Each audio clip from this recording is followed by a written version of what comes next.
Hello and welcome to the Federal.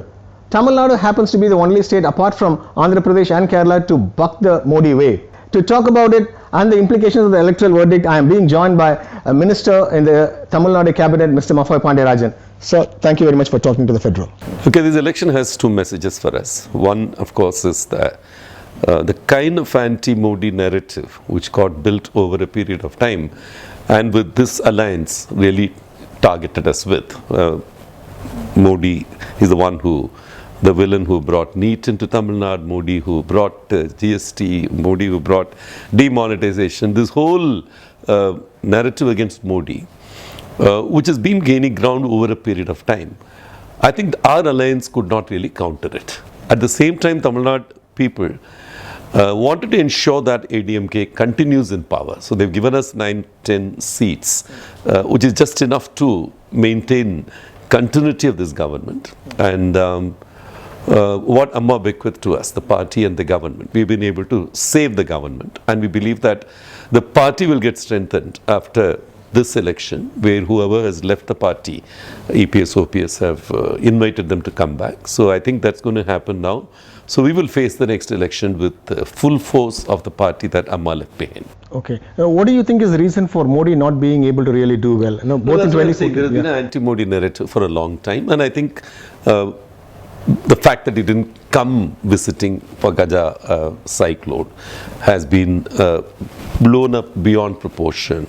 There was an image which was getting created that Modi has been anti-Tamil Nadu, BJP is a North Indian party, anti-Tamil Nadu, all that kind of a thing. All that is operated in the minds of people, especially the minorities. So you believe basically the ADMK got punished because of his alliance with the BJP as far as the parliamentary polls is concerned? Partly yes, and the other part of it was the split in ADMK itself, which I think led to a certain lessening of our full might, which I think we are going to recollect and restore. And the other thing is the formation of the alliance itself, which happened quite late, right in the last nick of the moment, while the other alliance was formed over a period of time. They've been doing agitations together and things like that. And I think the emergence of EPS, OPS has been over the last 2 years, as leaders in their own right. And this is the first general elections that we are facing together as a party. And to me, the positive part of this entire elections is that ADMK has managed to retain its core vote share, okay, the 30% or whatever. That has been retained. And I believe that, with the NDA coming back to power, we've also had a small part to play in that, because Tamil Nadu, last time NDA had only about 18.5% vote share in Tamil Nadu. This time I'm sure the vote share will be at least double.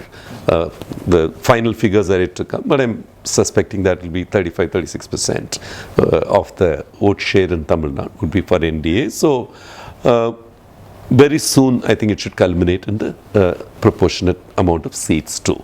Currently, of course, it's 1 seat out of 38 that we have. But I think this will change very soon once ADMK gets its full might back, in my view. Okay. Will you be demanding a cabinet berth as well now that you have an MP from the state?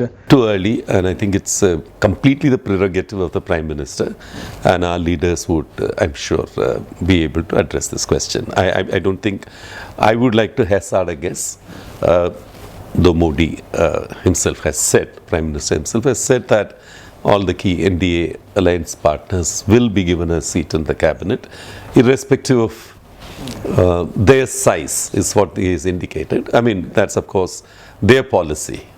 So I don't think I can hazard a guess on whether anyone will get a seat or whatever. The final figures are yet to come, even for the parliament. And I would imagine that ADMK has a few Rajya Sabha MPs, and at least 1 or 2 of the Lok Sabha MPs will happen this time. So the 1 seat is still in a flux at this point in time. So I would imagine in good time these decisions will be taken at the right level.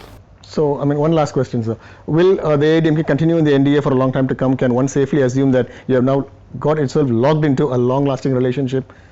I see no reason why we should not be a part of NDA. I mean, We've always had a good relationship with the central government in the last 5 years with the BJP run NDA government, though we were not part of NDA. We've become a part of NDA in the last 3 months effectively. So I would imagine that we will continue there for a long time. There's no reason why we should not be a part of it.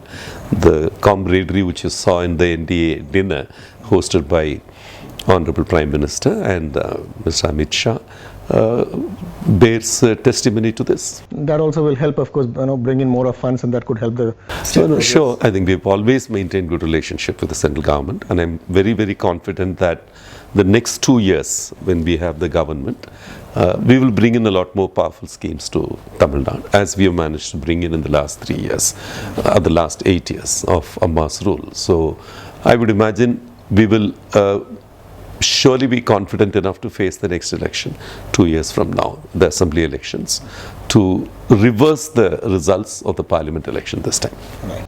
Thank you very much, sir. There you heard the views of Mahmood Pandia Rajan, who believes that the AIDMK definitely will make it very big even though Amma is no more.